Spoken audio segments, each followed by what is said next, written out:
Year ago, the entire underworld shook after hearing one terrifying piece of news. The Wolf King was dead. The man who ruled the deadliest assassin organization on Earth disappeared after a failed mission. And from that day onward, every major force celebrated because the monster they feared the most was finally gone. But what nobody knew was that the Wolf King never died. Severely injured and hunted from every side, he abandoned his old identity and returned to Huaxia under the name Jiang Hao. The outside world, he became nothing more than a pathetic live-in son-in-law looked down on by the Feng family, mocked by relatives, insulted by strangers, and treated like absolute trash. But behind that calm expression hides the most dangerous killer alive. While everyone thinks he's weak, Jiang Hao is secretly investigating the truth behind his parents' deaths and fulfilling his father's final wish. And the moment those hidden enemies reveal themselves, the Wolf King will unsheath his fangs once again. This city is about to learn a terrifying truth. The king of killers was never gone in the first place.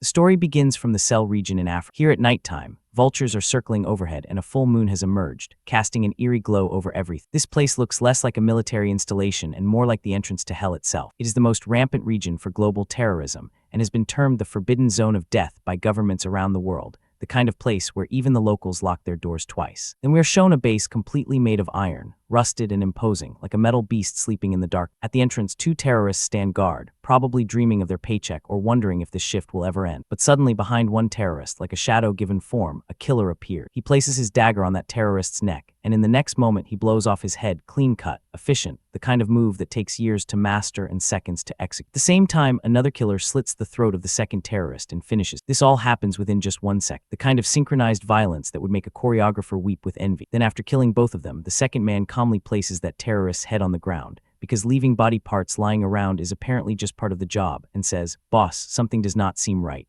Why are there only 2 guards here along the way?" In response to this, the protagonist says, "Be careful, it really does not seem right." The target indicator shows that the item is just ahead. Then the MC and his companion both open the entrance door and peek inside. Inside, there is an empty space, the kind of empty that screams trap in every language. Then his companion says, "The item is over there. The thing they were searching for was right in front of them." Then they move forward very silently and carefully, like cats on carpet, and try to open the box. They succeed. Both of them carefully look inside to see what treasure awaits them. But suddenly the MC realizes something is terribly wrong. His blood runs cold. Inside the box, there's a time bomb with only 20 seconds left before it explodes, kind of surprised that ruins anyone's day. Then he tells his partner, Red Wolf, "We have to run quickly." But Red Wolf says, "Boss, you go first." And as soon as the MC moves out from the entrance, Red Wolf stays there. Seeing this, the MC says, "What are you doing? Hurry up. We have to get out of here quick." But Red Wolf says, "Boss, you should hurry. You must leave here first, otherwise neither of us will be able to get out." The MC shouts and calls Red Wolf's name, telling him to stop. But now it is already too late. Red Wolf has understood what the MC refuses to accept. Only one of them can survive. So he stays back to close the entrance and shouts, "Boss, you go." Then the timer reaches 0, and at the same time the entrance closes. Then a huge explosion happens, the kind that shakes the earth and leaves nothing but rubble and regret. Because of this explosion, the entire base gets completely destroyed. With this, news spreads across the dark web that Wolf King, who is the leader of the Wolf organization, failed his mission in a small African country and detonated explosive, dying with his body shattered to pieces. Along with this, people on the dark web start chatting among themselves. They are completely shocked, saying how the Wolf King, who is revered as a king of assassins in the assassin world, actually died. Another comment says, "The Wolf King is an S-rank assassin, the globally recognized pinnacle of combat power. What kind of mission did he even go on?" And one user comments, "What a pity. The Wolf organization will probably be thrown into chaos now." On the dark web, the news has spread that the Wolf King is dead, but in reality, the Wolf King is still alive. He comes out from the ruins, dust and debris falling from his shoulders, and says, "I am the Wolf King, revered by the assassin world as the unmatched king of assassins. Yet I encountered an accident during this operation. My teammate Red Wolf sacrificed his life to save me, allowing only me to survive. After this battle, I was heavily injured. However, during the repair and reconstruction of my meridians, I broke through my limit, connected all my meridians, and actually reached the legendary martial arts realm, the transformation realm, the kind of power-up that comes at a price no one should have to pay. Even so, the current me only wants to live the life of an ordinary person. No longer arrogant, I have cancelled my long-dormant life in the mortal world, like a 1,000-year-old turtle hiding my identity. However, there is still one thing that remains like a thorn in my heart, something I cannot let go of. I must complete it." Then the scene shifts to the station exit. After coming out of the station, the MC takes a deep breath. He feels a sense of freedom. There is a smile on his face, and he looks up toward the sky, the smile of a man who has survived death and is still standing. Then after that, he goes to a taxi driver and tells him an address, number 33 Union. The taxi driver understands and says, "All right." After this, the driver starts driving the car fast and says to the MC, young man, judging from your accent, you are not from around here. Coming to visit relative. He also says, yeah, you could say that. Driver further says, trying to climb ties with the Feng family is not that easy, you know. In response, the MC says, oh, the kind of oh that means you have no idea what you're talking about. After some time, they arrive. There are many cars around and the taxi stops directly near the gate where 2 bodyguards are guarding the entrance, the kind of security that says we have something worth protecting. Then the MC is trying to take out money. But the driver says, no rush, I will wait for you. You can pay for the round trip together. In response, the MC says, what do you mean? Then the driver says, you will find out soon. The MC gets out of the taxi and starts walking toward that big gate. And while going, he says, looks like the Feng family has a joyous occasion today. The driver is still sitting in the taxi and whispers, today is a big day for the Feng family, dressed so shabbily. You are obviously here to climb the social ladder with the Feng. If you can even get through the Feng family gates, I will streak naked around Hanjin. The confidence of a man who has never seen a wolf in sheep's clothing. The MC stands in front of the Feng residence and seeing this place he says, this is indeed the place. Then he starts thinking, I need to fulfill my father's dying wish as quickly as possible and then go investigate the incident from back then. That means the MC has come to fulfill his father's last wish. Promise made to a dead man, the heaviest kind of promise there is. But then the guards stop him right at the gate and ask, do you have an invitation? In response, he says, what kind of invitation? One bodyguard rudely says, you are not here for the banquet. Then what is your business? So the MC puts his hand into his pocket and says, I am here to see Uncle Feng. Then he shows a photo in which there is a picture of his father and his uncle and says, the man in the photo is my father. As soon as the bodyguards see the photo, they get a little confused and say, there is definitely a resemblance. Then the protagonist takes out another proof, a small box, and says, once Uncle Feng sees the medal of my father, he will naturally understand my identity. As soon as the bodyguard hears this, his tone changes and he respectfully takes that medal. That medal is kept inside that small box and he says, please wait a moment. We will inform the master immediately. The MC also says, all right, okay. Then inside the Feng family, a banquet is going on. Many people have gathered and are enjoying the party and they are talking. Time really flies, one guest says. Another guest says, it feels like just yesterday Yunan was a little girl going to school with her backpack, and now she's getting engaged and married. Then we see Yunan, who is looking very beautiful, and she says, Grandpa, what are you saying? Even if I get married, I will still be a part of the Feng family. Then we are shown the head of the Feng family, Uncle Feng. He stands up and raises a cup of wine and says, distinguished guests, today is the grand engagement day of my daughter Feng Yunan and the eldest young master of the Win family, Win Ziying. Then both Yunan and Ziying stand up and also raise the wine cups in their hand. And Uncle Feng is saying, let us all raise our glass and congratulate the 2 young people. And I also wish that the business between our Feng family and Win family will continue to prosper. Everyone starts cheering and saying congratulations, and they say with a marriage alliance between the Feng and Win family, they will be able to command the wind and rain in Willing City in the future. Everyone is celebrating happily and also saying, indeed, indeed. But suddenly a bodyguard comes behind Uncle Feng and quietly says, Master, something has come up. Uncle Feng looks at the bodyguard. There is a bit of panic visible on the bodyguard's face. Uncle Feng becomes a little confused and asks, why are you so panicked? What happened? Then the bodyguard shows the MC's father's medal to Uncle Feng and says, Master, there is a young man outside looking for you and he brought. As soon as Uncle Feng sees that medal, he is completely shocked and says, this is someone from the Jiang family. At that moment, Uncle Feng's wife says, what? Someone from the Jiang family? Why did they have to appear at this critical moment?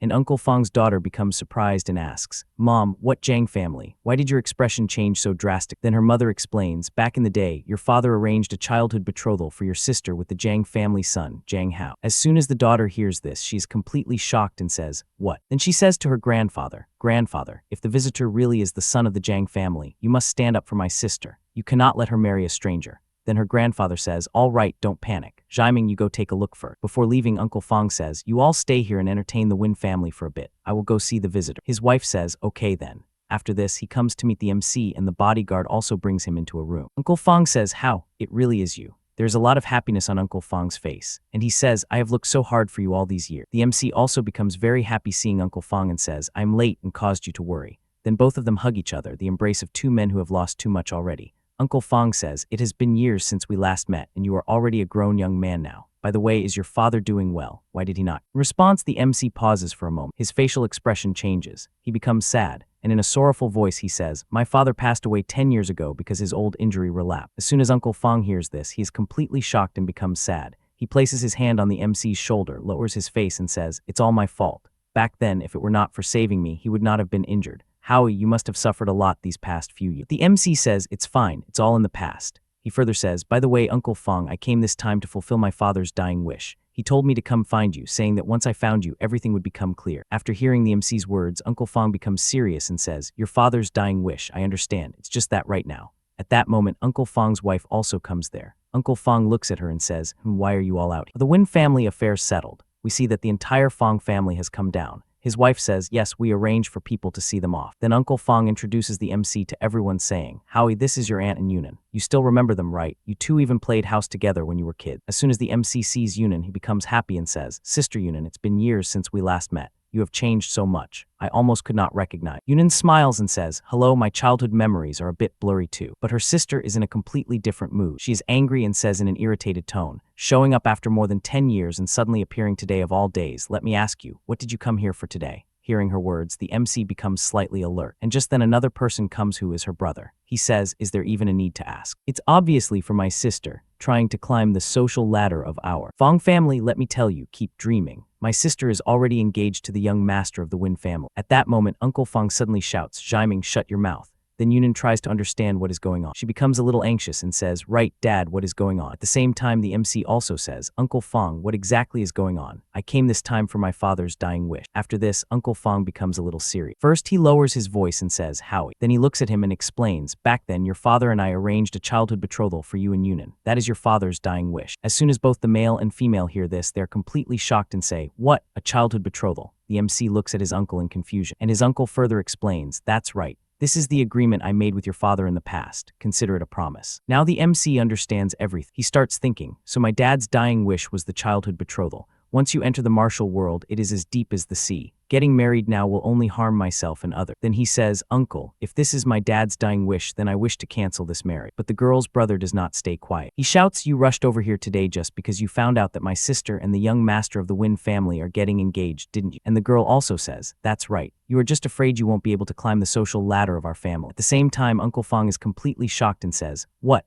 The girl's brother is still shouting, "He is just a beggar. What right does he have to be my brother-in-law?" His father scolds him, impudent. "Apologize to Howie immediately. See how I teach you a lesson." He even raises his hand to hit him, but his son says, "Dad, hit me. Then if you have the heart to marry my sister off to a beggar, then just beat me to death." But before the slap can land, his sister steps in front to protect him and says while crying, "Dad, do you really intend to cancel my engagement with the Win family and make me marry Jiang Hao?" Her father says, "That's right. Your marriage to Howie was settled 20 years ago. Cannot be changed." His daughter cries even more and says, "To disregard your daughter's happiness for your own selfish promise. You don't deserve to be a father." Then she runs away crying and her siblings also follow behind her saying, "Sister, where are you going?" Then Uncle Feng places his hand on the MC's shoulder and says, "Howie, you stay here for now. Take a good shower and get some rest." The MC says, "Uncle Feng, I still think." But Uncle Feng interrupts him and says, "Listen to me. I will figure everything out." Then at night in the Feng family house, the MC is in his room and is cultivated. He says, "At this time every day I practice the inner breathing mental technique. It allows me to absorb the Kai of heaven and earth, cleanse my meridians, strengthen my internal organs, and sharpen my 5 senses. Right now, I am about to step into the transformation room." Then a voice comes from another room which the MC hears because his hearing ability is many times sharper than an ordinary human, the kind of hearing that turns every whispered secret into a shouted confession. His uncle and grandfather are talking in another room, and the MC is listening. His uncle is saying to his father, "Yes, Howie's father died because of. If he had not been severely injured saving me in the past, his family would not have declined and there would not be the prosperous Feng family today. Dad, if I break my promise and cancel the engagement, can I still be considered human?" His father replies, "By doing this, you are fulfilling your original promise, but you are making Yunan suffer." Uncle Feng says, "Yunan is my daughter. She will surely understand her father's difficulties in the future." His father says, "Right now, everyone in Willing City knows about the marriage alliance between our Feng and Win families. Canceling the engagement now will definitely trigger the Win family's fury." Feng says, "I will find a way to deal with it." His father says, "I can agree to this marriage, but on 3 conditions. Uncle Feng asks, "What kind of conditions?" His father replies, "First, a 3-month period to observe his character. Second, you cannot help him from the sideline. Third, he must become a live-in son-in-law of our Feng family." Hearing this, Uncle Feng is a little shocked and says, "A live-in son-in-law? Will Howie agree to that?" His father says, "Our Feng family holds a prominent status in Willing City. How could we marry off our eldest daughter to a poor boy with absolutely no back?" Then Uncle Feng agrees and says, "Fine, since that's the case, I will go talk to Howie." Meanwhile, in the other room, the MC continues cultivating while listening to everything. He understands everything and thinks, "Uncle Feng has put a lot of thought into this for my sake. I cannot make things difficult for him anymore." After this, his uncle comes near his room, knocks on the door and asks, "Howie, have you thought it through?" The MC stands up and wears his shirt. On his chest, there is a tattoo which is the mark of the Wolf King, a reminder of who he really is, hidden beneath the facade. He says, "Not yet, Uncle Feng, please come in." Then both of them start talking face to face. Uncle Feng says, "How about your marriage with Yunan?" The MC says, "Uncle Feng, I will not make things difficult for you. I will agree to whatever you say." Hearing this, Uncle Feng becomes happy and says, "Really, Howie? You can marry into the Feng family as a live-in son-in-law." The MC says, "Yes, I agree." Hearing this, Uncle Feng becomes a little emotional and says, "My boy, Uncle Feng is sorry to." But the MC smiles and says, "Uncle Feng, you are being too serious." Uncle Feng says, "All right, get some good rest. I will go make the arrangements." Then his uncle starts leaving the room, and while looking at his uncle's departing shadow, the MC thinks, in order not to make things difficult for Uncle Feng, I can only agree to it for now. As for 3 months later, I will leave home. I will have long left this city by then. The kind of plan that sounds simple but never works out that way. After this, the scene shifts to another place, the Win family. There, the head of the Win family, Win Gaifeng, slams his hand on the table and shouts, "What? Cancel the engagement. The engagement ceremony is in 3 days. You are not joking with me, are you?" Uncle Feng remains serious and says, "I hope brother understands my After all, a promise was made first. You would not want me to be a person who breaks his word and abandons righteousness, would you?" But Win Gaifeng's whole body is trembling with anger, he says, "Then you can just make a fool out of my Win family and turn us into a laughing stock for everyone in Willing City." Uncle Feng says, "Since things have come to this, to express my apology, the Feng group will withdraw from the Nanchang district project." But even then, Win Gaifeng's anger does not calm down. He shouts again, "Do you take my family for 3-year-olds, giving us a slap and then offering a sweet? The Win family won't just let this go. We will definitely make your Feng family pay the price." Then he angrily leaves and Uncle Feng says, "See the guest out."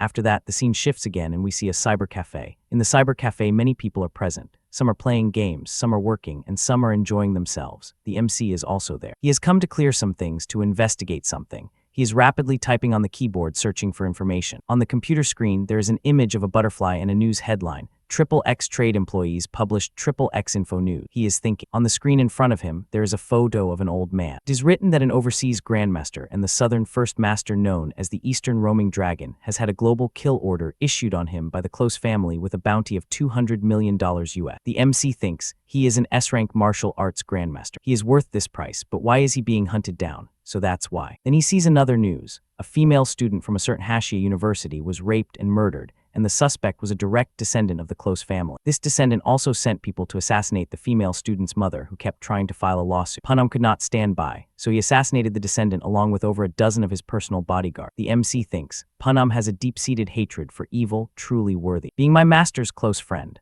But then he sees something that makes his mouse freeze. His eyes stop on the computer screen. He sees the leader of the Wolf organization, the Wolf King, has fallen. The number 4 figure of the Wolf organization, Cadius, has become the new generation's leader of the Wolf. This means that the leader of the Wolf organization has already changed. At this moment, the MC recalls how he and his close teammate fell into a trap. He tried to escape the blast, but his teammate sacrificed himself to save him. The explosion was massive. Remembering this, the MC becomes extremely angry and thinks, what's going on? After my death, the number 2 figure, Lone Wolf, should have been the one to succeed me. Then he stands up, becoming serious, and takes a name, Cadius. He thinks, that mission must have been a setup by someone. I want to see who the traitor in the Wolf organization. Rest assured, Red Wolf, I will definitely find out the truth and avenge you. And on that same night, under the silver moonlight, the MC comes out of the internet cafe and starts walking forward. He is thinking, I will stay here a few more days to track down clues and take some time to familiarize myself with the environment. As he moves ahead, suddenly a car stops right in front of him. The MC gets a little surprised. Just then, 2 thugs come out of the car. They look at the MC and say, buddy, do us a favor and come with us. Then both of them pull out daggers and start smiling, showing them to the MC. But they have no idea who the MC really is or what he is capable of, the kind of mistake that usually ends with a hospital visit. One of the thugs comes closer to the MC and says, kid, if you dare to resist again, I will stick a white blade in and pull a red blade out. The MC thinks, looks like they are just ordinary thugs. I cannot expose my identity,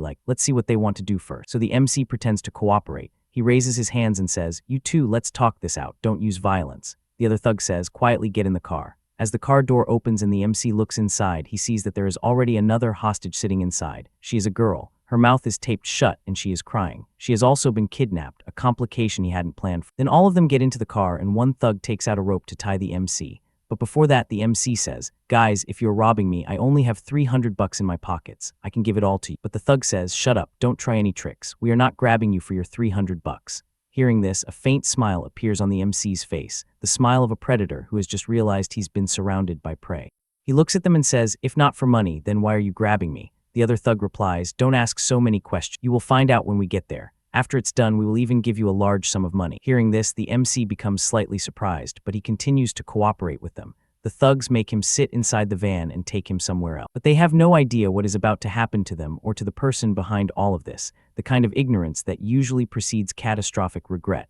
The next scene shifts to another place. This place is actually the same girl's house, the girl who was kidnapped earlier. Inside the house, several elders are sitting together. Her grandfather, father, and uncle are all gathered there with tense expressions on their faces. The kind of tension that comes from realizing someone you love is in danger and you can't do anything about it. Then the grandfather suddenly asks, "Have you found anything yet? Did you figure out who kidnapped?" Immediately, someone answers from the front, "I already contacted all of my connections and friends, but none of them know anything." Right at that moment, another man suddenly stands up in panic. Then the old man says in a serious voice, "We must prepare for both possibilities. We need to find the kidnappers and the reason behind this immediately." At the same time, the slightly fat man beside him also rises from his chair and says, "Dad, several major projects in the company are in their final stages right now. We really don't have 500 million available on the book." But the old man narrows his eyes and asks, "Then what do you suggest we do?" The fat man immediately replies, "Negotiate with the kidnappers and lower the ransom to 100 million. The moment he says that, the man standing beside him becomes furious. He looks completely shocked and shouts, "What are you saying, irresponsible older brother?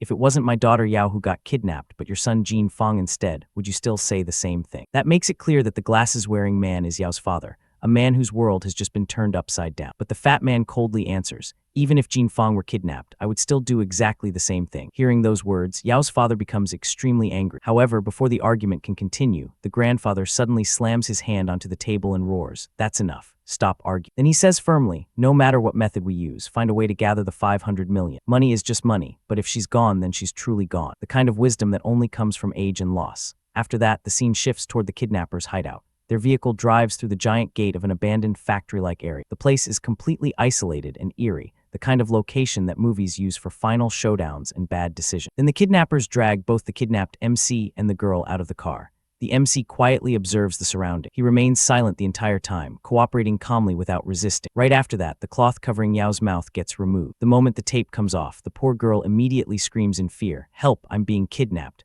But honestly, the girl is foolishly panicking. They brought her to a completely deserted place. Nobody can hear her here, and nobody is coming to save her. The harsh reality of being in the wrong place at the wrong time. Then one of the kidnappers licks his lips in a disgusting way and says, "If you keep screaming, I'll strip you naked right now." He deliberately threatens her in a horrifying tone, basically implying that he will violate her before killing her. Hearing that, the girl becomes even more terrified and hurriedly says, "Don't come near me. If you dare try anything, I'll bite my tongue off and kill myself." The poor girl is already trembling with fear, yet the kidnapper continues scaring her even more. "We love it when they don't move. Then we can do whatever we want with." The guy is a complete pervert, the kind of scum that gives humanity a bad name. But at that moment, another one of his companions walks over and says, "Stop talking nonsense and focus on business."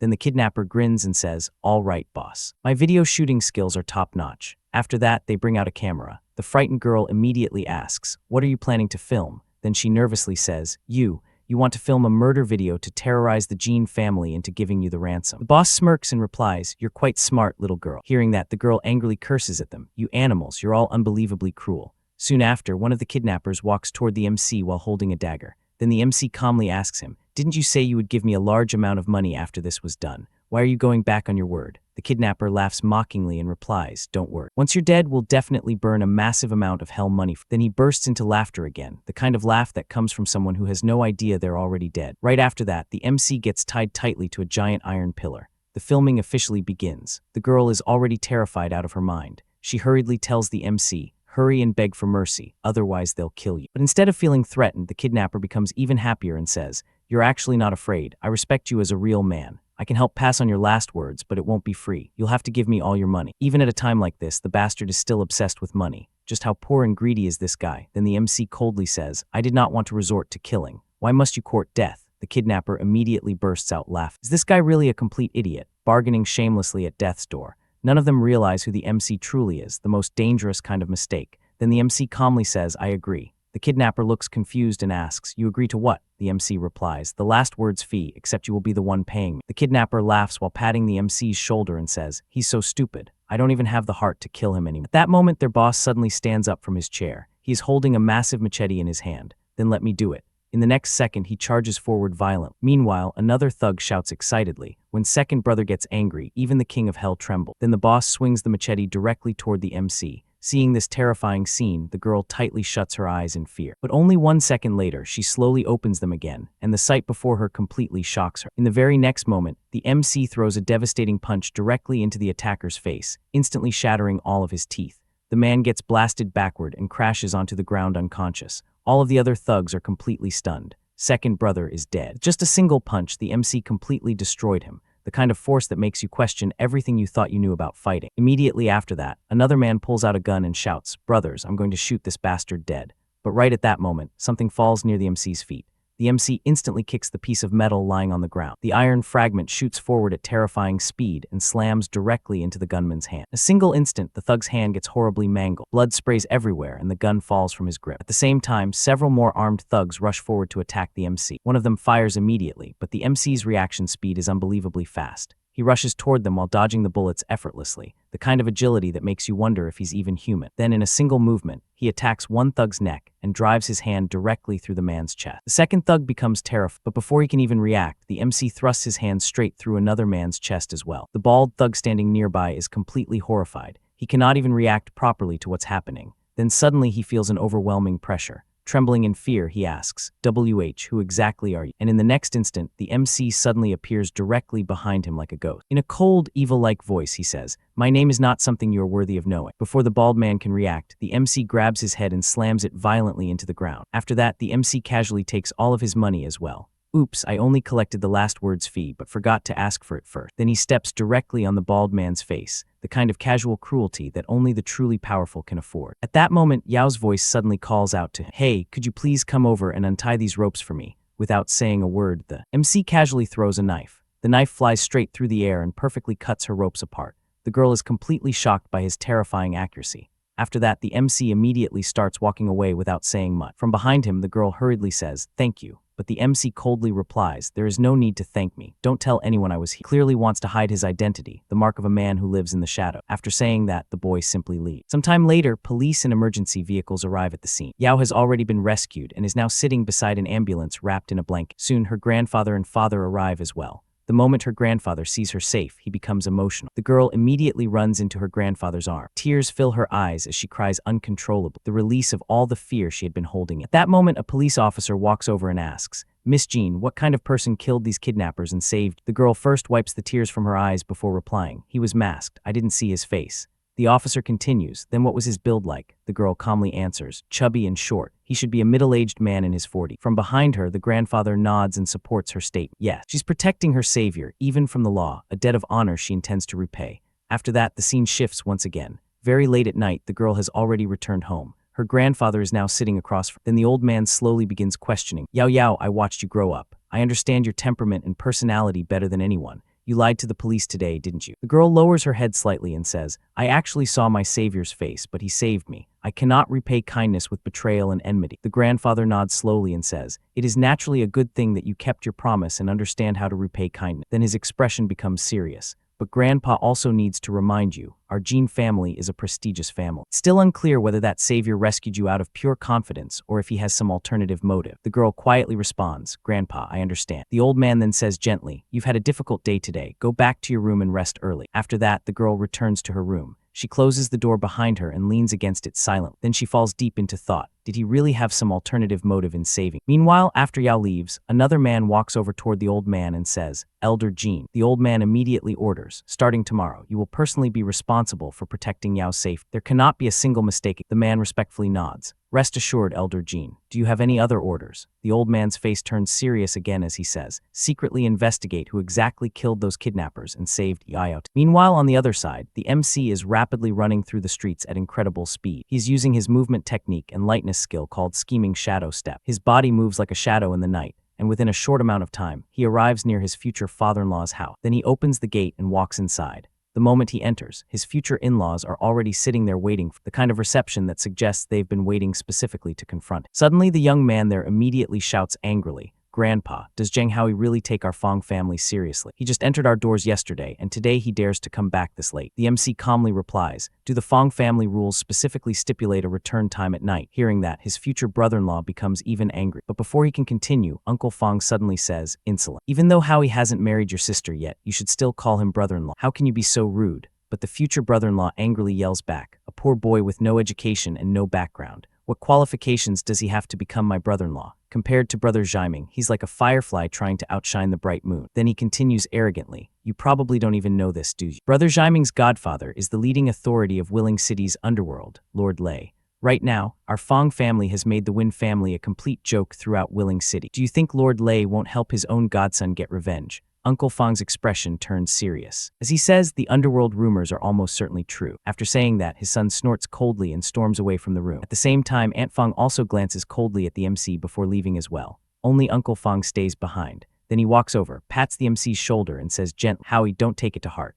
Even if what Jiang said is true, Uncle Feng will still do his best to ensure that you are not harmed in the slightest." The MC calmly replies, "Thank you, Uncle Feng. Thank you for your good intentions, but I'm not afraid of people like Lord Lei. If they truly dare to come looking for trouble, I will make them regret it." The moment those words come out, the old grandfather immediately scolds him loudly. "Young people should know when to be humble and when to be arrogant. If you lose your life, there will be no place left for regret. Coming back this late like today must never happen again." As the MC starts walking away, he calmly says, "If speaking facts is considered arrogance, then I have nothing more to say. Uncle Feng, I'll return to my room first." Then he leaves. After that, only the old man and Uncle Feng remain in the room. Uncle Feng sighed softly before saying to his father, "Dad, Howie is still young and proud. Please don't take it to heart." But the old man's expression becomes heavy as he says, "I only hope this child coming into our Feng family will not become a disaster for the Feng family." The next morning arrives. The city looks calm and beautiful under the early sunlight, the kind of deceptive peace that hides all the chaos underneath. At this moment, the MC is standing outside a house gate while quietly thinking. There's no mistake. This is where Red Wolf's family used to live. Then he frowns slightly. Why is nobody home? Just then, a nearby shop owner auntie notices him. She's sitting outside on a chair near her small store. Then she says, "Young man, you came too late. Their family moved away over a year ago." Hearing that, the MC becomes slightly surprised. He walks closer and politely asks, "Ma'am, do you know where they moved to?" The woman is carrying her child in her arms while replying, "I don't know about that, but there's a girl nearby who is very close to their family. She might know." Then she looks at him again and says, "It's just that the girl has only been coming back once every 10 days or half a month recent." After hearing that, the MC immediately takes out a thick stack of cash and hands it to her. "In that case, ma'am, when that girl comes back, please give me a call." The moment she sees the money, the woman happily grabs it and smiles brightly. All right, no problem at all." Money truly can change people's attitudes instantly. The universal language that opens doors nothing else can. After that, the MC quietly stands there for a moment and falls into deep thought. Why would Red Wolf's family suddenly move away so mysteriously? Then he slowly starts walking away while thinking, could it be related to the attack on Red Wolf and me? The question hangs in the air like a storm cloud, promising answers that won't come easily. Soon the scene shifts toward a luxurious hotel building. Inside one of the rooms, Jiang is currently with another woman after spending the night together, the kind of behavior that suggests he's not as devoted to his fiancée as he pretends. At that moment, knocking sounds suddenly come from the door. The morning sunlight streams through the curtains, illuminating a scene that's about to get much more complicated. Jiang wakes up irritably and curses, "Who's the blind idiot disturbing good people while we're having sweet dreams this early in the morning?" The kind of anger that comes from someone who thinks the world revolves around his schedule. Then he walks over and opens the room door. Standing outside is one of his men, Jing. Jiang immediately asks, "Is there any news regarding the matter I told you to investigate?" The man quickly reports that the kid's name is Jiang Hao, a high school dropout. His father was Feng's former comrade in arms. After his father died from illness and injuries, his mother abandoned him and the kid disappeared without a trace. The kind of backstory that explains everything and nothing at the same time. Then he continues, "Rumors say he smuggled himself overseas to work illegally. Since he suddenly appeared now, he must have found out about your engagement with Miss Feng." The moment Jiang hears that, his face twists with rage. He clenches his fists tightly and grits his teeth while saying, "That lowlife trash is worse than a toad. He's a cockroach, a piece of shit." The insults keep coming, each one more desperate than the last. Then Qingzi asks coldly, "Young Master Win, how about I quietly finish him off?" But Jiang waves his hand and says, "Let's try peaceful measures before resorting to force. I want to go see Yunan first." The kind of restraint that won't last very long. Soon after that, Jiang arrives to meet Yunan. The two of them sit together quietly while drinking tea. However, the girl looks slightly sad, the sadness of someone caught between obligation and desire. Then she softly asks, "Brother Jiang, what's the matter? Why did you ask me out today?" Jiang stares directly at her before asking, "Yunan, are you really going to listen to your father's arrangement and marry that perfect stranger?" The girl lowers her head slightly before replying, "Jiang Hao's father died early while trying to save my father. This is what our Feng family owes the Jiang family." Before she can continue, Jiang suddenly stands up and says emotionally, "Yunan, let's elope. Once everything is done, we can come back later." But Yunan immediately lowers her head even more and softly says, "No, that would make my dad look unrighteous. My father values promises more than anything. Doing that would basically kill him." The weight of filial duty crushing the wings of love. Zia clenches his teeth tightly. "Then what about me? If the Win family's engagement gets broken off by the Feng family, wouldn't that become the biggest joke in all of Willing City? Tell me who will compensate me for that." The girl's eyes slowly become red as she says, "Brother Jiang, I apologize to you on behalf of my dad." Then tears begin falling from her eyes as she turns around and starts leaving. "Our relationship ends here. You should accept reality too. Jiming remains standing there while grinding his teeth in anger. But then he suddenly picks up his phone, dials a number, and coldly says, "Qingxi, execute Plan B." But what exactly is Plan B? Nobody knows yet, the kind of mystery that usually ends with someone in a hospital. After that, the scene shifts once again. Late at night, the MC suddenly receives a call from the same shop owner lady. Excitedly, she says, "Young man, come quick." That girl is back. The moment the MC hears that, he immediately replies, "Thank you, ma'am, I'll be right there." After hanging up, he quickly changes clothes and rushes downstairs. At that moment, Uncle Feng is downstairs drinking tea. Seeing him leave so late, Uncle Feng asks, "Howie, where are you going at this hour?" The MC calmly replies, "Uncle, I'm going out for a run."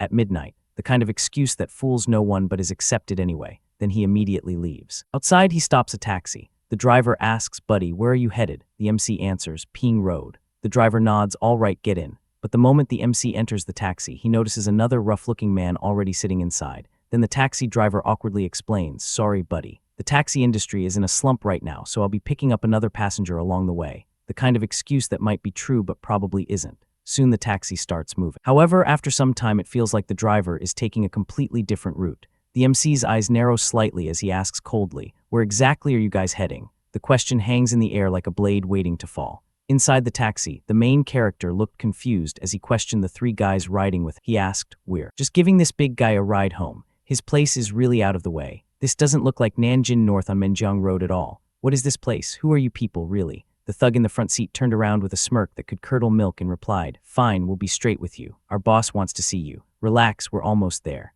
The kind of relax that means exactly the opposite of relax. Taxi pulled up to a massive, luxurious mansion illuminated against the night sky. The kind of place that screams, "I have money and I'm not afraid to use it to intimidate." As our MC stepped out of the cab, the driver told him, "Boss's orders, you go in alone." Unfazed, the MC walked toward the grand double doors where a burly guard warned him, "Don't worry. As long as you behave, our boss won't lay a finger on you." The MC confidently pushed the doors open, stating, "I'd like to see who's so eager to meet me, because when you've got nothing to lose, you've got nothing to fear." Inside the lavish room, he found a man in a crisp white suit casually sipping wine on a sofa, flanked by a massive bald bodyguard who looked like he'd been eating steroids for breakfast. The MC glared at them and demanded, "Who are you people? I don't know any of you." The man in the white suit swirled his wine like a villain in a bad movie and arrogantly replied, "Maybe you don't know us, but we know you. You're Yunan's fiancé, the Feng family's future live-in son-in-law." He said live-in son-in-law like it was a disease he was diagnosing. Taking another sip, he listened as the MC asked, "So what do you want?" The MC stepped closer, figuring it out. "I get it now. I know who you are, so tell me, why drag me out here and tie me up?" The white suit guy stood up, looking furious as he belittled the MC. "What part of you is worthy of Yunan? Broke loser like you wouldn't even get to stand near her if not for Uncle Feng. If she marries trash like you, it'll be the biggest humiliation of Yunan's entire life." He then delivered a sinister ultimatum. "Leave one finger, then get out of Yunan's life. Go back to whatever hole you crawled out of and never show your face again." Kind of negotiation that starts with mutilation and only goes downhill. Instead of being scared, the MC just smirked, his eyes glinting dangerously like a wolf who just realized the sheep are actually rabbits. He challenged, "And if I refuse?" The white suit guy lost his temper, shouting, "Then don't blame us for getting rough. Kaingzi, teach him some manners." The massive bald bodyguard, Kaingzi, angrily cracked his knuckle, the sound of someone about to make a terrible mistake. Wan Jiming, the guy in the white suit, watched in absolute horror as the bowing thug revealed to him, "Aren't you Ziosu, Uncle Feng's driver and bodyguard? The head of the family saw you rush out and worried you might be in danger, so he sent me to shadow you." The plot twist no one saw coming, not even the guy who planned the kidnap. Wan Jiming was left trembling, sweating bullets and looking completely pathetic as the scene implied he had wet himself in fear, with a sensor icon conveniently placed over his body, quietly whimpering, The mighty had fallen, and fallen hard. The MC glared back at him with glowing red eyes, realizing the setup. So this is it, and Uncle Feng actually sent him to protect, he thought to himself, concluding. Two thugs stepped forward, looming over the MC in the shadows as one said, "Enough talk. Come with me into the yard." Outside, another thug was busy digging a massive grave-like pit near the taxi, because nothing says we're reasonable people like pre-dug holes. As the MC stood near the edge of the freshly dug earth, the thug with the shovel taunted, "Kid, the road to heaven is wide open, but you didn't take. Hell has no gate, yet you chose to break in." Bald thug and his buddy stood behind the MC, threatening, "You jumping in yourself, or do we have to toss you?" The MC simply facepalmed and sighed, "I had no intention of killing anyone. Why are you so desperate to die?" The confidence of a man who knows exactly how this is going to end. Enraged, the thug raised his shovel high to strike him from behind, screaming, "You're still mouthing off when you're about to die. Go to hell." In a flash of shadowed action, the MC effortlessly dodged the attack. With brutal force, he intercepted the strike, sending the thug flying backward with a censored burst of blood. the kind of hit that makes you reconsider all your life choices. A third thug tried to ambush the MC from above, but without even looking, because he's that good, the MC launched. Powerful backward kick, sending the airborne attacker flying across the yard like a ragdoll. Trying to salvage their pride, the bald guy and a knife-wielding thug stepped up, declaring, "Didn't think you had some move, but this is as far as you go. Drain this punk's blood and let him lie here waiting for death." Another thug immediately lunged at the MC with a sharp spike, but the MC calmly caught the attacker's wrist mid-thrust like he was grabbing a coffee cup. He then grabbed the thug by the face, lifting him effortlessly before brutally slamming him face first into the dirt, shattering the ground beneath. The sheer force of the attack created a giant crater, sending the bald guy and his crew tumbling into the pit they had dug for someone else. Suddenly, a newly arrived thug bowed down before the MC in complete panic, pleading, "Be big bro, this is all a misunderstanding. It was all young Master Wan's. No, that bastard Wan Zhaiming's idea. We can talk this out." The speed at which he threw his boss under the bus was almost Olympic. "Then I don't need to dirty my hands any further, do I? The wisdom of knowing when to stop is the wisdom of survivor." But the irony was not lost on anyone still conscious. Terrified out of his mind, the bald thug scrambled on the ground, screaming, "And no, no." In a desperate act of submission, he grabbed a heavy rock and violently smashed it into his own forehead to knock himself out, because sometimes the safest place is unconsciousness. The thugs completely neutralized and trapped in the crater they had dug, poetry in motion, really. The MC casually walked away with his hands in his pockets, leaving the destroyed yard and his defeated enemies behind in the dead of night. MC's just been wandering around quietly doing chores, and by chores I mean he buried all the bodies in a pit, covered them with dirt, and is now just sitting on a chair on top of the buried corpses completely relaxed. Sayu is face down on the ground nearby like a forgotten side character. Sayashu slowly regains consciousness, still dizzy, and the first thing MC says is, "Sashu, you drove here, right?" Then calmly adds, "Take me to Shioang Road." And Zayu just nods like, "Oh, okay, no questions, no looking at the suspiciously fresh dirt, just vibes in denial." He nervously looks around though, so there's some awareness, and asks, "What about those guys?" MC answers calmly, "They left. Bro, they left." That's the official explanation. Sashu blinks in confusion but doesn't ask anything else, which is honestly the most realistic response. Sometimes you just don't want to know. He drives MC to the destination. MC says, "You can go ahead. Don't follow me," in a serious tone, and Sashu nods. Respectful, a little scared, correct instinct. Then MC walks toward that same old woman from earlier, and the moment she sees him she immediately goes, "Young man, why are you only arriving now? That girl has already been back for quite a while. She's been waiting to deliver this update like it's neighborhood watch, but make it supernatural." MC just politely nods, says, "Got it, thank you ma'am," and walks to the girl's house. Knock knock, door opens. A young girl steps out and asks who he's looking for. MC looks at her carefully and goes, "You must be Sungsit, right?" And she freezes for a second before hitting him with, "You have the wrong person. I don't know any Sun Xian. My guy just said Sun Xian like she's trying to misdirect a scam call." But MC calmly continues, "I'm your brother's best friend Jiang Hao," and slowly takes out a jade pendant. The moment she sees it, her expression changes. She instantly recognizes. Worry fills her face. "Where is my brother right now?" MC goes silent for a moment, then forces a small smile and says, "Your brother is currently very busy. Can't return for now because of work, so he asked me to check on you." And she instantly relaxes, as long as big brother is okay. Then she quickly moves aside, apologizes for being rude earlier, and invites him in. The timing on this is incredible. She has no idea. The moment MC steps inside, he notices an old woman lying sick in bed looking extremely weak. He frowns slightly. "Why don't I see your younger brother, son?" The girl's expression immediately dark, lazy. But before she can finish, someone suddenly rushes in panicked, some young man named Dong Gi, yelling, "Sister Zen, this is bad. Something happened to brother Lei." The girl tells him to calm down and take a breath first. She's somehow the most composed person, then asks what happened. Dong Gi explains that brother Lei's business was doing perfectly fine, but another boss in the fresh produce market came looking for trouble, claimed Lei was monopolizing the market, demanded 1 million in compensation, and told him to get out. Lei refused. They started arguing, and then Dong Gi's face turns ugly as he adds, "Who knew the person backing them would be Black Panther?" The moment the girl hears that name, her face goes pale. This is somehow the 7th time this week a random antagonist has been named after an animal. Scene shifts. Now the three of them are sitting inside a van. As they drive, the girl explains everything. A year and a half ago, their mother became seriously ill, so Sunlei had no choice but to take a high-interest loan from the black market. She clenches her fists, but they tampered with the loan contract, and now they can't even afford the interest anymore. Her voice turns bitter as she says, "Black Panther runs the loan shark business." The van stops in front of a luxurious entertainment venue called Passion Flying Bar, which sounds like a name someone thought was cool at 2 a.m. and never questioned. They step out. MC tells Dong Gi to wait outside. Dong Gi hesitates, but the girl quickly says, "It's dangerous inside, Dong Gi, just listen to brother Jiang." Reluctantly, he agrees. Then MC and the girl enter the bar. The moment they step inside, countless eyes turn toward them. The atmosphere is chaotic, music blasts loudly, women laugh while spending other people's money. Cash flies through the air, drinking, shouting, fighting, everything mixed together. Nearby, a brutal fight is happening. One muscular man beats a bald man badly, before finally knocking him down, and cheers instantly erupt. Meanwhile, inside a private area, loud laughter echoes. A bald man sits comfortably on a sofa puffing on a cigar, and across from him sits a well-dressed man in a suit calmly drinking wine. The bald man grins arrogant. "Old Jen, I heard the karate master you hired from Japan at a huge price is pretty strong, right?"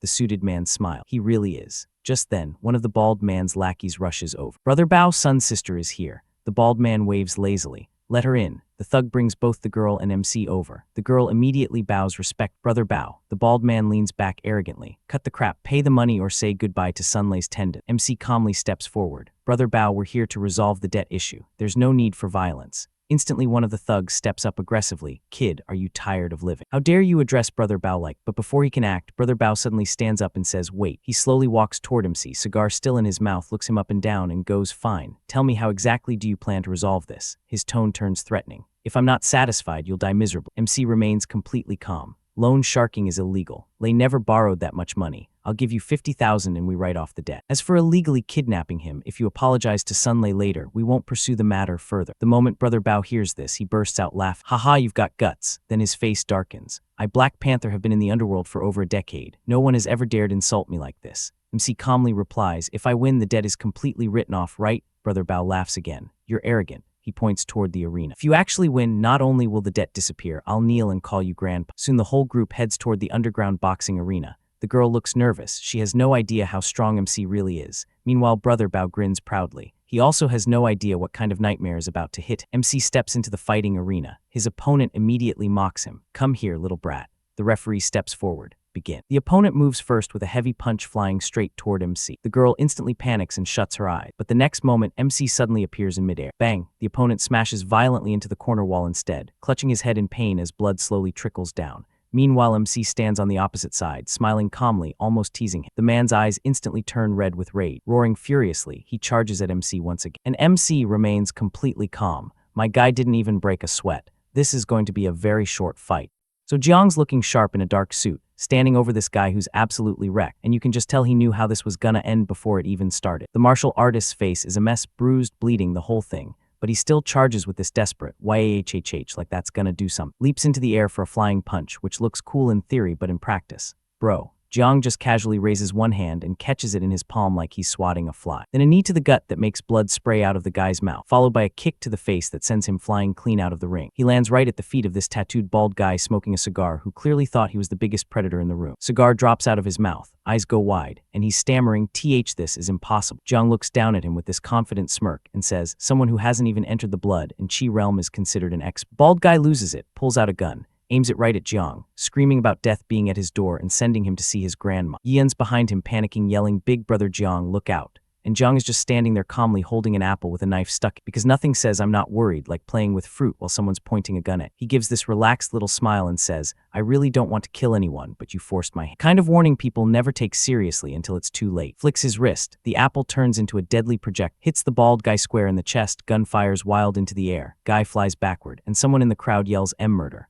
Someone's been murdered. The two lackeys see their boss dead on the floor and instantly drop to their knees, begging, the classic, "I have an 80-year-old mother to support and young hungry children" routine. Every thug suddenly becomes a devoted family man when they're about to get folded. Then this older distinguished guy with a mustache, Uncle Feng, steps up and says he can handle the security camera footage. He just wants to make a friend and help each other out. Jiang agrees, and Uncle Feng turns to the murmuring crowd, takes a sip of tea, and casually drops, "No one will think you're mute if you don't speak." The kind of gentle threat that only someone with real power can deliver. Yian's watching from a distance with her hands over her mouth, face all flushed, thinking Big Brother Jiang is actually this amazing. Meanwhile, Uncle Feng's watching Jiang with this calculating smirk, thinking, "Oh, not simple at all." Next day at the Feng family estate, everyone's gathered around this huge breakfast spread, but the atmosphere is tense. The kind of tension that makes expensive food taste like card. The younger sister-in-law is angrily stabbing her food, glaring, complaining that her sister's been staying at a hotel because of it. Jiang just stands up, says, "I'm full, I'm going out for a walk," and walks toward the doors while she's watching his back, vowing to make him get the hell out of their house. The confidence of someone who has no idea what she's dealing with. Uncle Feng catches him in the hallway with a brown document folder, says Yian needs it urgently. So Jiang heads to this massive glass building, walks into the lobby, tells the receptionist he's delivering a document to President Feng, and she guides him to the elevator. Then this tall guy in a trench coat, sunglasses, and a cap steps out of the elevator and brushes right past him. Jiang's eyes narrow, and this fierce red glint flashes across his pupil, assassin instincts kicking in. He looks back at the guy walking away and instantly recognizes him. Black Phantom, an international A-rank assassin, notorious rapist. He's thinking, why would someone like that come to Wuling? Could he be here hunting for women? The elevator doors close in front of Jiang, and that's where we're at. So Jiang Hao walks into this modern sunlit office holding a brown folder, and Yian's sitting at this sleek curved desk with her back, doing the whole power pose thing that says, I'm important and you should probably not. She turns around looking annoyed, wearing this elegant off-the-shoulder pink top and pearl necklace like she just stepped out of a fashion magazine right before an argument, and she hits him with, I hope you can knock first next time and wait for permission before entering. Corporate politeness, that's really just a fancy way of saying you're not welcome. Jiang Hao doesn't even flinch, just steps forward and hands over the folder saying, the documents you asked for, like it's nothing. No apology, no explanation, just business. She takes them with a slight frown and tells him he can leave now, the dismissal clear as day, but he's not the type to take hints. He smirks at her, this confident, teasing expression, and says, Yian, is this how you treat your guests? The question just hangs there like a challenge wrapped in charm. She looks stressed and starts with I, and her voice softens, that kind of hesitation that says she's not as in control as she pretends to. His expression turns more serious, and he tells her Wuling isn't safe right now. Don't go running around outside if you have no business doing so. Not a suggestion, it's a warning from someone who knows what's out there. He turns and walks out, and she calls after him, calling him petty for a man, saying he cursed a girl with such vicious words. He says without looking back that he didn't curse her, just be careful. Advice that sounds simple but carries weight. Cut to the city streets. This sleek red McLaren sports car screeches to a halt with tires smoking, narrowly missing some pedestrian who jumps back in shock. The kind of entrance that says, I have money and terrible impulse control. Jiang Hao's just standing on the sidewalk watching, hands in his pockets, as the window rolls down and Heiyaming smiles bright, calling out, Hey, Jiang Hao. The enthusiasm is very clearly one-sided. Jiang Hao walks up asking flatly what he wants. Heiyaming excitedly invites him to a racing meet in their car circle, and Jiang Hao turns away saying he's not interested in racing, which would shock anyone who knew what he was capable of. Heiyaming leans out trying to sweeten the deal with half of a 1 million prize money. Jiang Hao pauses, thinking about how he doesn't have much cash on hand right now and does have places where he needs money. Practical realities of life intruding on the assassin's world. He stops, turns back, puts a hand on the car door, confirms the deal. Heiyaming grins confidently, and Jiang Hao hops in. The red McLaren revs and peels out, leaving dark tire marks, the kind of exit that turns heads. Now we're at this massive outdoor racing circuit in a mountainous desert back. A white Mercedes AMG and a yellow Ferrari LaFerrari are already parked. Cars that cost more than most people's houses and go faster than most people's common sense. There's a crowd of muscular men and beautiful women, the kind of crowd that exists to look impressed and occasionally hook up with drivers. Heiyaming's red McLaren pulls up, and this large, intimidating guy calls out asking who the bro is. Heiyaming introduces Jiang Hao. One of the muscled guys bursts out laughing, says he was wondering who it was. Turns out he's the future live-in son-in-law of the Feng family, the one who snatched the future wife of the Wan family's young master. The mockery is thick enough to cut. Another guy chimes in with a mocking grin, calling him a pretty boy. Wait, dark boy, saying he's got some tricks they've all heard, and that it's a good thing his dad died because old Feng wouldn't have had the heart to marry his daughter off to him otherwise. The cruelty is so casual. Jiang Hao glares at the muscular guy, eyes narrowing, demanding, boy, what did you just say? The temperature just dropped several degrees. The muscular guy smirks right back in his face, saying it's his mouth and he'll say whatever he wants. The confidence of a man who has no idea he's standing next to a volcano about to erupt. Jiang Hao doesn't flinch, just says, very well. 2 words that sound like a promise. Heiyaming steps in trying to defuse, pulling Jiang Hao aside, whispering that the guy is Lord Lei's illegitimate son, Lei Ziohu, not to be messed with. Jiang Hao's gaze stays fixed on the target, a dark smirk forming as he murmurs, so it's him. Perfect. The kind of perfect that means someone's about to have a very bad day. Lei Ziohu is leaning on his car window, flexing his massive tattooed arms, sneering about how they've got some nerve asking to start with, and he'll let them watch the consequences of offending Lord. The arrogance of someone who's never met their match. Inside the red McLaren, Jiang Hao asks who the other one is, and Heiyaming says that's Jin Shixuan, young master of the Jin family, an acknowledged racing expert, a title that means nothing to someone who's faced death on every continent. Jin Shixuan is sitting in his car looking incredibly bored and arrogant, resting his head against the seat with a dismissive HMP8, the complete disinterest of someone who thinks he's already won. The 3 supercars line up on a winding mountain road, this woman in a crop top and shorts standing in front with 2 red flags shouting, ready, the kind of start that separates the drivers from the passengers. She drops the flags, counts down, slams her hand on the hood of the red McLaren, and the cars launch forward with a deafening roar. The sound of horsepower and poor life choices. The yellow Ferrari takes an early lead, drifting sharply around the first corner. The 3 cars tear up the mountain pass, tires screeching around this treacherous cliffside turn. The yellow Ferrari stays in front, red McLaren and white Mercedes following close. Inside the red McLaren, Heaming's gripping the wheel, sweat on his brow, grumbling that if they keep running like this they'll come in dead last, asking why this guy is slowing down to yield, saying he must be trying to mess with him on the track. The paranoia of someone who's been burned before. The cars race dangerously close to the rocky cliff face. Heaming complains that the lunatic in front wants to play them, that getting a placement will be hard enough, let alone getting down the mountain unscathed. Jiang Hao, just sitting calmly in the passenger seat, retorts, "Don't just talk, if you're so good, you drive." Then he casually reaches across, shoves Heaming toward the passenger seat, says, "Get in the back, I'll drive." Heaming panics, flailing, looking absolutely terrified, screaming, "Are you fucking sick in the head? Are you looking to die?" A reasonable response from someone who just lost control of their vehicle to a man they barely know. Unbothered, Jiang Hao takes the wheel, grabs a bottle of water, and starts drinking it casually while steering with one hand. The kind of casual confidence that separates legends from lunatics.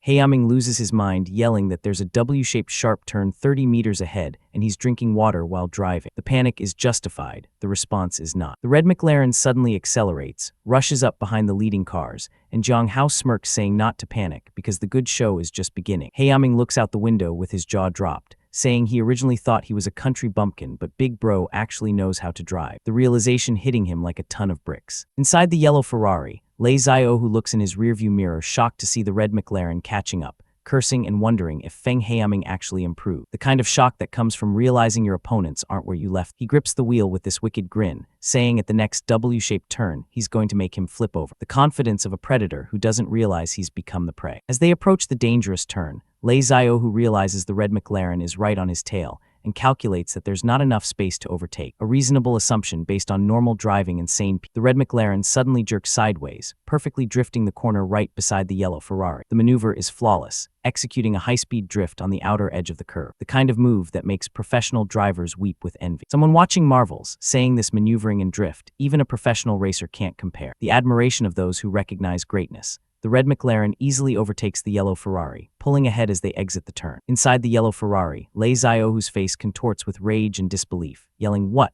with sweat pouring down his face as he watches the red car pull away. The look of a man whose entire worldview just got flipped upside down. He grits his teeth, eyes filled with fury and a hint of madness, calling Jiang Hao a fucking lunatic, but saying even if he dies he won't beat him. The desperation of someone who's never lost before and doesn't know how to handle it. The two cars speed along the mountain edge, the red McLaren pushing the yellow Ferrari dangerously close to the guardrail, sparks flying as tires screech. The kind of aggressive driving that makes insurance adjusters weep. Inside the McLaren, Heaming's holding on for dear life, face pale with terror, screaming that there's a cliff ahead and to hurry up and stop the car. The panic of a man who's certain he's about to die. The red McLaren gets forced to the edge, back tires screeching just inches from a broken guardrail overlooking. Steep drop, then it expertly drifts around the final turn, leaving the yellow Ferrari struggling behind. Close-up shows the yellow Ferrari's tire skidding violently on the wooden planks of a barrier. Jin Shixuan smirks confidently like he thinks he's still in control. Then Jiang Hao's eye is shown in tight close-up, a glowing red energy trailing from his pupil as he focuses with lethal precision. The kind of focus that comes from years of hunting and being hunted. The car changed its direction towards somewhere else. Inside, the man panicked and screaming, but crashing already happened. The car flying above MC's car. I really hope nothing bad happens to the guy, you know what I mean. MC just didn't care to help him. Inside red car, MC praising Heaming's driving skills. He actually won the championship. Heaming is just lodging and telling his cousin that he is well informed. It just so happens I am treating Brother Crow to a meal today. Come along, let's treat it as a celebration. On the other side of the line, cousin said there is no time like the present. Hurry over right now, kid, like talking to his own boy. But the dude confused and asked about another day. He said he will treat him well, because in his car his brother-in-law, Jiang Hao, is sitting. To respose, cousin said to bring him also, cause he wants to see and meet this mysterious brother Hao. And our boy's friend inviting him to the meal. My boy didn't think twice and said no. But Heaming didn't let him off that easily and says if he doesn't come, his cousin tells the relatives you're putting on airs. It will make my dad look bad, right? Protagonist nodded and eventually agreed. In the luxuries hospital, Zio, who is hospitalized and his mom is worried sick. His dad and two bodyguards stand still. His dad burning with rage, thinking to himself, that kid from the Feng family dared to drive and injure my precious son. I will take both his legs. But his son denied it wasn't him. He saw it when he crashed. The one driving was our boy. His dad asked, is it really Jiang Hao? That live-in son-in-law of the Feng family really is something else. His dad thinks that he will make sure he doesn't live to see tomorrow's sun, and pointing his finger, his guard instructed everything. Zio, who this bastard is smiling, while really thinks that our guy is really weak and have no background. Time passes. MC and his dude enters Jinghua Hotel Heaven Room 9. Group of people are waiting, and they are happy because it took so long time to come here. The dude introduces his cousin to our boy. Green-head cousin welcomes him politely. As they sit around the circle table, one of them said, "You really can't judge a book by its cover." My guy thinks to himself that Feng family broke off the engagement with the Wan family because they found alive in son-in-law who looks like Panen, but he didn't expect him to be so ordinary. This kid's ancestral graves must be emitting green smoke for this rooster to turn into phoenix. Our boy's friend said, "Everyone's sitting here. Brother, how you are new to Wuling, and you will naturally need everyone's care in the future, so why aren't you offering a toast to everyone?" But MC rejects without thinking. This bulk redhead dude is pouring wine like his mod break because of MC's presence. The bottle is filled more than enough. Redhead thinks refusing to drink in front of me, Crow, means you are looking down on me, and passes the wine to the MC. The friend worries and encourages his brother to calm down, and this glass holds a full half gin. Maybe he will share with me. Greenhead grins, "Hey, this has nothing to do with you." Brother Crow is angry and saying anything more is just disrespecting Brother Crow's face, internally thinking, "Jiang, you scumbag. You ruined my marriage alliance between the Feng and Wan families, causing me to lose my business with the Wan family. I am definitely going to teach you a good lesson today." Our boy says, "What happens if I drink this glass of wine?" Redhead says, "That means you are giving me a crow some face while smoking." Redhead declares, "You drink 1 glass, I will drink 1. If you drink 10, then I will match you 10 glasses. My boy puts a bottle of alcohol and drinks that in one go while Redhead wondering what is his plan. Then my guy finishes that and asks him do the same. People around in shock that bottle actually holds tree gin, but how drink it like it is nothing. Redhead is angrily asks if he is trying to scare him, and he drinks that also like crazy. But fortunately he didn't finish that in one go, and his dudes come to help him, but he just brushed them off. Greenhead scolds our boy, "You hide your depths well. Having such a high tolerance for alcohol yet you keeping it hidden, do you think we are easy targets, playing us like fools? Even though you are my future cousin-in-law, I stand with reason, not family." Redhead says angrily, "You son of a mother. You dare to play me, believe it or not, I will actually kill you right now." MC just casually saying, "You brought this upon yourself." But Redhead throws that bottle. The bottle coming, and MC didn't flinch. He just dodges that attack like it is nothing, and casually throws the one on his head to Redhead. That perfect hit knock him on his head. Everyone stand worrying if Redhead is okay, while Greenhead scolds MC like, "You dared to strike Brother Crow, you really tired of living right." Redhead shouts, "Damn it, call our guys over here. I will show him what hell looks like, and also bring some weapons too." Meanwhile, MC just eating his food and his friend worried, and said, "You have stirred up a huge mess, dude. This Brother Crow has so many underlings you cannot beat them all." Our boy mentions that he came here to eat. His stomach isn't full yet, so why he shouldn't eat right. That makes sense. The door bang opens, the group of people are coming in. Everyone in panic in that room except our boy. He is just eating like it is his last meal, while gang with their weapons staring at them. Helming was terrified because the man who just arrived was Ma Chong-chin, famous underground king, prominent scar across his face, walking straight for Brother Crow with genuine concern. "Is your injury serious? You should get that bandage." But Brother Crow refused coldly. "I don't need bandages. Kill that man right in front of my eyes." Ma Chong-chin agreed instantly and strode straight at the MC, face twisted with rage. "How dare you offend my brother? Today I'm going to kill you." Swung his sharp weapon directly at MC's head, except MC caught the blade between 2 fingers, stopping it dead. Then he raised his head slightly, revealing his face. The moment Ma Chong saw it, his soul straight up left his body. Next second he dropped to his knees and desperately begged for his life. "Mr. Jiang, I had no idea it was you." Everyone present froze, the feared underground king kneeling and pleading, "Unbelievable." Even Brother Crow was confused, shouting, "What's wrong with you, Ma Chong? Did you take the wrong medicine?" Ma Chong immediately glared at him and ordered him silent. Inside his head, he vividly remembered witnessing MC kill Black Panther in the underground arena and demolish that Japanese samurai. Plus, Master Jing had made it crystal clear after that incident. No one breathes a word about what happened there. MC calmly said, "Good thing you recognized me. Otherwise, your corpse would be lying here too."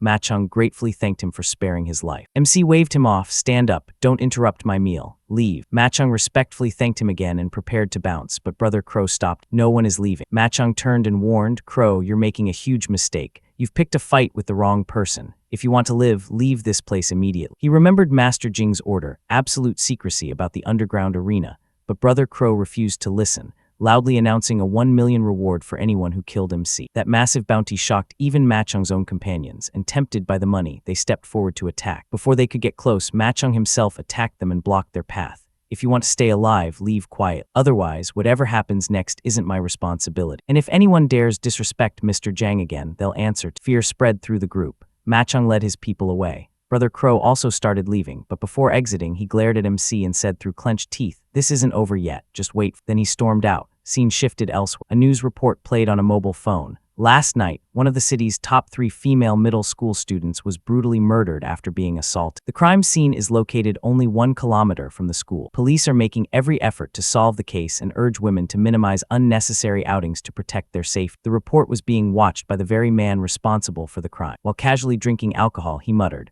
"Although yesterday's student was pure, she wasn't very exciting. More mature women are still better." Just then, he received a phone call. Someone asked if he'd completed his mission. The man replied he still hadn't found the person who killed his brother, Black Panther. "No matter what," he said, "I'll find that man and make him pay the price."